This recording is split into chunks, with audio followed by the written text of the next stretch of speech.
Sweatshops and the Christian Worldview. Hi, I'm Dave Arnott, the Christian Economist. Well, in class this week, I was commenting about how I'd spent a day touring sweatshops in Hanoi one time, just outside of Hanoi, Vietnam. There's a road that leads out to the port, and along this road, there's all these sweatshops that make clothing, and I was with a guy who was trying to source a shirt. And so we spent the day touring sweatshops. And I just made that comment about it and went on with my lecture. Well, afterward, one of my good students, TJ, came up and said, "You were pretty glib about those sweatshops." I said, "Yeah." He said, "As Christians, shouldn't we care about the poor?" And I gave him a three-part answer. Just sitting on my stool in front of the class there, I said, "TJ, I think there's three things that control this. Number one, if the employee has the freedom to choose, then I think a sweatshop is okay. Number two, if the person gets richer at the end of the day, then that's okay. Number three, if there are reasonable levels of safety, then a sweatshop is okay." And after class, I went back to my office and looked it up. Here's a definition. A sweatshop is defined by the U.S. Department of Labor as a factory that violates two or more labor laws. Sweatshops often have poor working conditions, unfair wages, unreasonable hours, child labor, and a lack of benefits for workers. Well, by the U.S. Department of Labor definition, TJ's right and I am wrong. I should not support sweatshops. But that's the U.S. Department of Labor's definition. My definition is sweatshops are okay if they follow these three. And so I want you to think with me here for 15 minutes. What should be the view of a sweatshop? Well, first, it depends on your definition, doesn't it? TJ was right in that we shouldn't allow organizations to violate these U.S. Department of Labor rules. Mine is, shouldn't people be free? Shouldn't they be richer at the end of the day? And shouldn't there be reasonable rules of safety? The freedom to choose. Let's go through my three very quickly here. The freedom to choose. Did that person make a choice to work there? I've been in sweatshops in Kenya, Brazil, China, Vietnam. Everybody was free to choose to either be there or not be there. Matter of fact, the one in Kenya, people were sitting on the curb outside just hoping they would interview that day. But interviews weren't scheduled.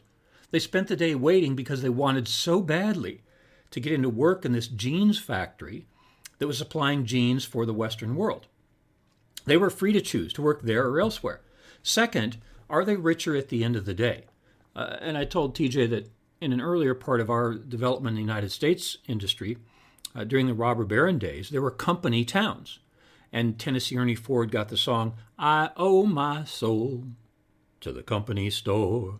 What that meant was they lived in the company town, they shopped at the company store, they were paid by the company. It would be possible that they would charge such exorbitant rates for food and housing and clothing and medical care that at the end of the day you might be poorer, not richer. That violates one of my rules. But that very seldom happens today. Third is safety. Are there reasonable safety rules? And I think we can all agree on what's reasonable, right? But it's mostly controlled by that first one, which is freedom. Look, so let's look at this from the Christian worldview. Our Christian worldview says there is no utopia. It asks the question, are we moving in the right direction? See, economies develop. That day in class, I've been talking about one of our basketball players who was sitting right in front of me. And I thought, yeah, he's going to play really well at DBU, which is a Division II school. There's no way I would send him into the NBA. He'd be crushed. The same way with economies. 100 years ago, we had what might be called sweatshops in America. My grandpa worked in a cardboard box factory in southern Michigan in 1920 that probably would have been considered a sweatshop. I mean, I'm doing this one a little glibly, but when I was 14, my brother and I were baling hay in South Dakota. We were in a hay loft in which the hay bales would be dropped in and the hay went all over, and it was a terrible working condition. I'm looking at the U.S. Department of Labor's definition here. Poor working conditions, yes. Child labor, yes, I was 14. Lack of benefits, there were none. Three ways in which that qualifies as a sweatshop. This was in 1970, right? But I was there by choice. I was richer at the end of the day, and it was a reasonable, safe condition in which to work. Let's go back to our Christian worldview here. Most of this comes from a book called Counting the Cost. The subtitle is Christian Perspectives on Capitalism. This is really a good book. It's edited by Art Lindsley and Ann Bradley, two Christian economists whom I know a little bit. And in one of those chapters, titled Is Capitalism Exploitative?, Joseph Connors, who teaches at Florida Southern, makes these comments. And so this one's on the line of, there is no utopia. We don't believe in perfection in the Christian worldview. Here's a quote from his article, quote, exploitation of others has plagued our world since the fall of man. This occurs when one's unalienable rights are violated by others. We are to respect the rights and dignity of all, because everyone is made in the image and likeness of God, which it says in Genesis 1:26 and 27. Continuing to quote from Joseph Connors, exploitation occurs when someone violates the rights of others to benefit themselves. Exploitation is an injustice because it disadvantages the goodness of God's creation for personal benefit and subjugates God's proper authority. End quote from Joseph Connors. Is capitalism exploitative? Yep. My podcast number 34 is called No Utopia. This is the Christian worldview.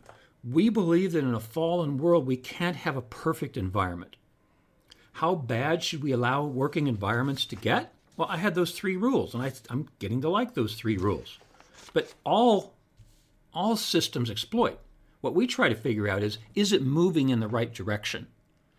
In other words, do these sweatshops cause people to be more productive? Can they individually and can their economies move up?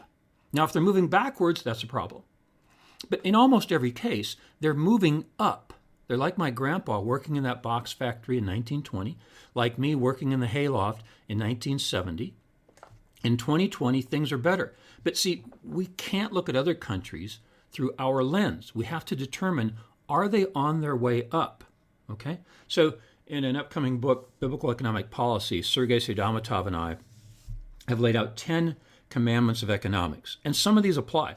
The first one is people should be free. People should be free, right? So for people, back to Joseph Connors here again. For people in wealthy countries, this seems like exploitation. But one must keep in mind there are generally few employment opportunities available to those people. See, wealthy countries approach this issue from a different perspective. These factory jobs are desirable because they're often the best paying jobs available, right? So they are free, like those people sitting on the curb in Kenya hoping that they would get in. They are free to choose this job or to not choose the job. One of the other 10 commandments of economics from Sergei Sedamatov and Dave Arnott. Number 2, work is good. Here's a quote from Connor's article. Agricultural jobs pay less and are worse than the jobs in the factories, because the point he's making is these economies where there are sweatshops, they are moving up. They're moving from agriculture to production. As they do so, people leave agriculture and they go into factories. Why? Because, back to number 1, they're free to choose. Yes, work in factories involves long hours, but so do agricultural jobs. The jobs in factories pay more, even though it might not seem much more by modern standards. Keep in mind that alternative jobs are much worse. See, here's the heart of economics.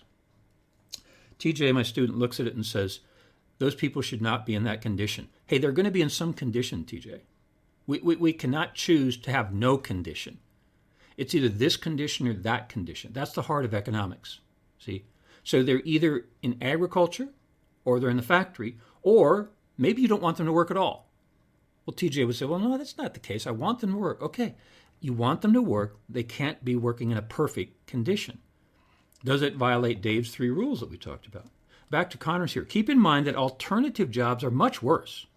Other occupations include prostitution and digging through garbage dumps for salvageable material.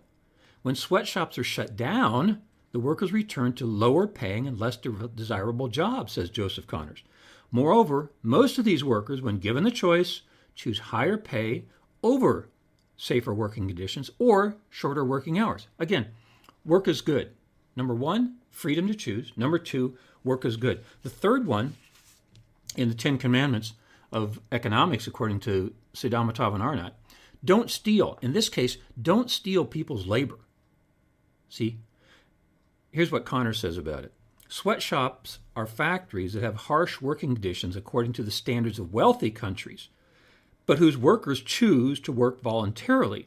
Some have suggested that exploitation is systemic to capitalism. However, a closer look provides a different perspective.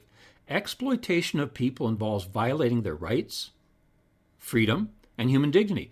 This was clearly the case during Israel's enslavement in Egypt, in which labor was stolen from people. Now, in these sweatshops, if their labor is being stolen, that's clearly a Christian violation, and we should not support that at all. But back to number one, these workers are free.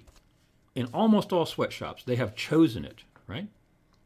Rule number 6 from Seidamatov and Arnott, trade is good.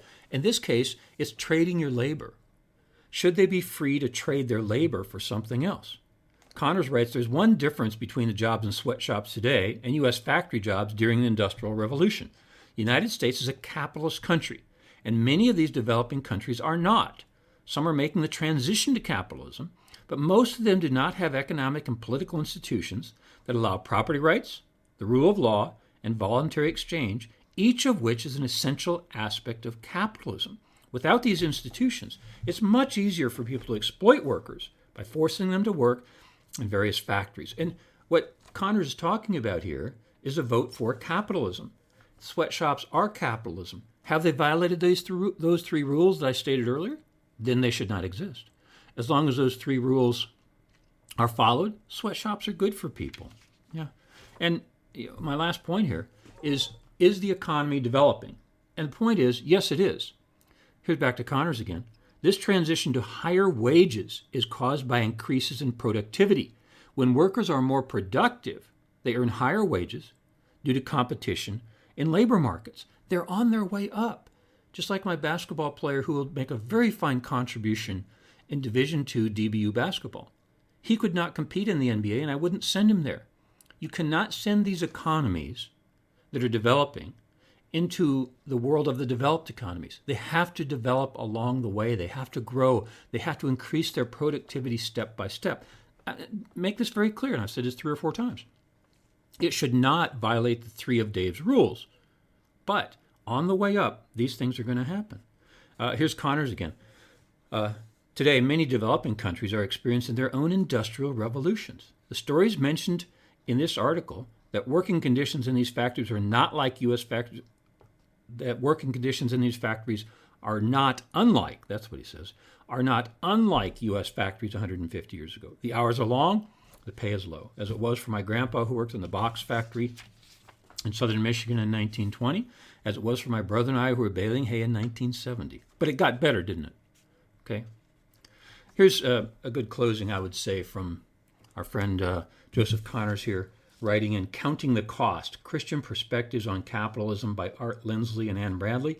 His article, again, is called, Is Capitalism Exploitative? Joseph Connors, Florida Southern.